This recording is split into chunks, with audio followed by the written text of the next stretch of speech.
स्वधातो भगवता नमो नमस्ते को अकालिको ये कार्तिको कनिको संगे संगो नियो ये सुखितान्नो भगवतो। Doctor B are Ambedkar ji का महापरिनिर्वाण दिवस है, जो कि आज मैं इस प्रांगण में इस पवित्र स्थल पर आया हुआ हूँ, जहाँ पर डॉक्टर बी आर अम्बेडकर की समाधि स्थल और कई ऐसे मानवर कांसी राम जी का जो यहाँ पर काफ़ी भव्य निर्माण कराया गया है बहन कुमारी मायावती जी के द्वारा।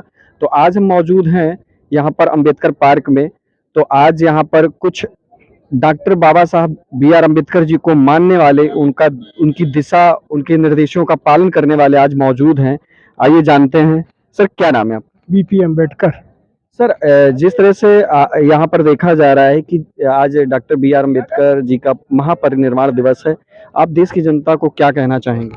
देश की जनता को यही कहना चाहेंगे कि बाबा साहब डॉक्टर अम्बेडकर जो दलित, शोषित, पीड़ित और वंचित समाज के मसीहा ही नहीं बल्कि भगवान के तरह हैं। बाबा साहब डॉक्टर अम्बेडकर ने शोषित पीड़ित समाज के लिए बहुत कुछ काम किया है। इसलिए समाज बाबा साहब डॉक्टर अम्बेडकर को भगवान की तरह और मसीहा मानकर काम करता सर, मैं जिस तरह से देखता हूँ, लोग बोलते हैं कि दलितों के मसीहा बाबा साहब। है।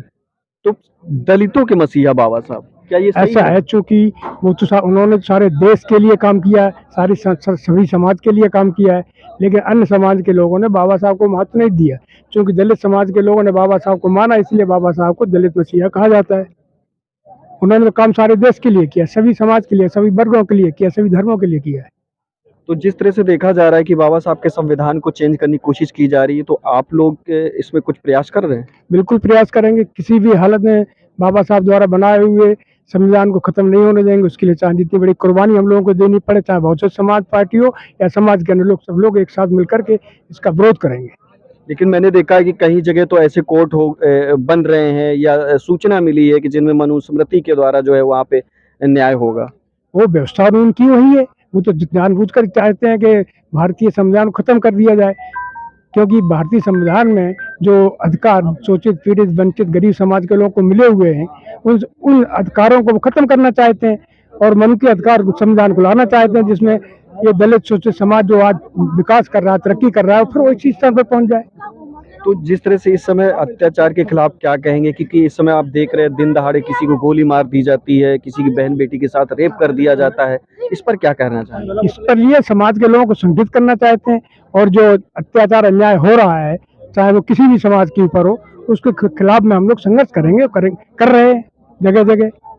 तो सर, आप देखा भी जा रहा है कि कुछ लोग बोलते हैं कि इस सरकार में हम धरना प्रदर्शन नहीं करेंगे, हम सही बात नहीं बोलेंगे, हम जेल चले जाएंगे, हमारे घर पे बुलडोजर चल जाएगा। तो उस पर क्या कहना चाहते हैं? ऐसा कुछ नहीं है, जो लोग कह रहे हैं वो डर रहे हैं। बाकी बहुजन समाज पार्टी के कार्यकर्ता बाबा साहब के जो अनुयायी है, वो हर समय संघर्ष करने के लिए तैयार रहते हैं। आज संघर्ष की बदौलत चाहे बहुजन समाज पार्टी हो या बहुजन समाज के लोगों, आज यहाँ पर जो पहुंचे वो अपने संघर्षों के कारण ही पहुंचे, अपने आंदोलन के कारण ही पहुंचे। लेकिन मैं तो देख रहा हूँ कि बहुजन समाज पार्टी वाकई रैली करती है, लेकिन धरना तो मैं बहुत कम देखता हूँ।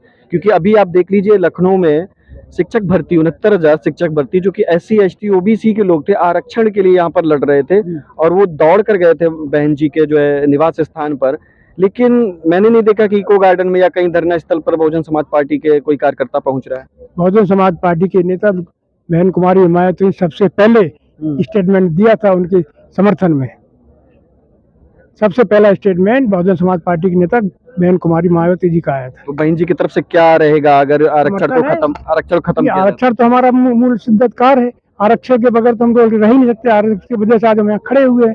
आरक्षण की वजह से दलित समाज का विकास हुआ है, तो आरक्षण के लिए तो हम लोग सब कुर्बानी देने के लिए तैयार खड़े हैं। आपको क्या लगता है कि जो जातिगत जनगणना है वो उत्तर प्रदेश में यानी कि भारत में होनी चाहिए? बिल्कुल होनी चाहिए। तो इससे तो जाति व्यवस्था बढ़ जाएगी। नहीं, जाति व्यवस्था नहीं बढ़ेगी। क्वालिटी कैसे होगी? जाति व्यवस्था नहीं बढ़ेगी, बस जिन जातियों के लोगों को भागीदारी नहीं मिली, उन जाति के लोगों को भागीदारी मिल जाएगी। नहीं, तो अभी भी बोला जा रहा है कि आरक्षण के लिए जब इतना कर रहे हैं तो नागरिक आगे बढ़ेगा, लेकिन देश नहीं बढ़ेगा। इस पे क्या कहेंगे? देश बढ़ने की ये लोग सोच कहाँ रहा है? देश बढ़ने की तो हम लोग सोच रहे हैं। देश, क्योंकि हमें हमारा देश से लगाव है, इस देश को हम अपना देश मानते हैं, इसीलिए हम लोगों को देश की चिंता है, उनको देश की चिंता थोड़ी है। उनको तो अपना शासन करना है, अपने धर्म का प्रचार प्रसार करना है और जो उनके उद्देश्य है उसको पूरा करना है। अच्छा, तेलंगाना, राजस्थान, मध्य प्रदेश में भी चुनाव हुआ और कहीं ना कहीं वहां पर जो सीट देखी जा रही थी कि जीती जा सकती है, वहां पे करारी हार मिली, उस पे क्या कहना चाहिए? हार करारी नहीं मिली है, हमने लड़ाई बहुत अच्छी लड़ी, वहाँ संघर्ष में लड़ाई लड़ी है, हमको हराया गया है। अब ईवीएम के माध्यम से या किसी के माध्यम से हमको हराया गया, वरना वहां पर हम जीतने की स्थिति में थे ही। और वहाँ के लोग, हम नहीं कह रहे, आपका मीडिया ही इस बात को कह रहा था कि तेलंगाना में बहुजन समाज पार्टी सरकार बनाने की स्थिति में है, और फिर एक जीरो पे आ गए, इसका मतलब कहीं ना कहीं धांधली तो हुई है। तो ईवीएम के लिए बहुजन समाज पार्टी क्या कर रही है? ईवीएम के लिए बहुजन समाज पार्टी ने सबसे पहले ही विरोध किया है, चाहे वो कोर्ट में गई हो बहुजन समाज पार्टी, और जाके चुनाव आयोग में बहुजन समाज पार्टी सबसे ज्यादा विरोध कर रही है ईवीएम का। लेकिन अन्य राजनीतिक जो पार्टियां हैं वो उसका विरोध नहीं कर रही हैं, अकेली बहुजन समाज पार्टी पड़ जाती है, लेकिन फिर भी आज भी विरोध कर रही है। तो मतलब आपको ये लग रहा है कि अगर ईवीएम की वजह से हम हार रहे हैं? ईवीएम की वजह से ही हमारा है, और जहाँ पर ईवीएम से चुनाव नहीं होता है, बैलेट से चुनाव होता है, वहाँ आप देख लीजिए हमारी स्थिति क्या होती है। आप जिला पंचायत के, नगर पंचायत के चुनाव को आप देख लीजिए, वहाँ बैलेट से होते हैं, हमारे लोग कितने जीत करके आते हैं।